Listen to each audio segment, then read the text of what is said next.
Maswerteng gabi po mga ka-STL. Narito na po ang resulta ng STL Bulacan para sa araw na to, third draw.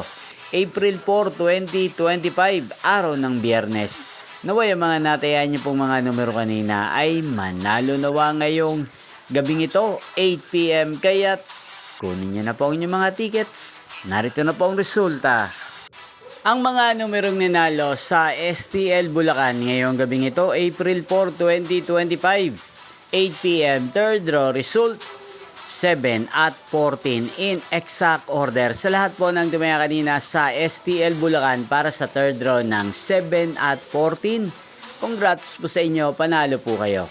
Again, 7 at 14. At ngayong gabing ito sa STL Bulacan, atin pong i-shoutout si Kuya Hans ng Bulacan. Shoutout po sa inyo, Kuya Hans. Sana po ay manalo din ng mga numerong tinatayaan nyo sa STL Bulacan. At sana ay nasa mabuti po kayong kalagayan. Gayon din po sa lahat po ng mga taga Bulacan dyan na lagi pong nanonood sa channel na to. Shoutout po sa inyo, especially sa aking mga subscribers. Inyo pong napanood ang resulta ng STL Bulacan. Magkita-kita pong muli tayo bukas ng alas 11 ng umaga. Thank you for watching.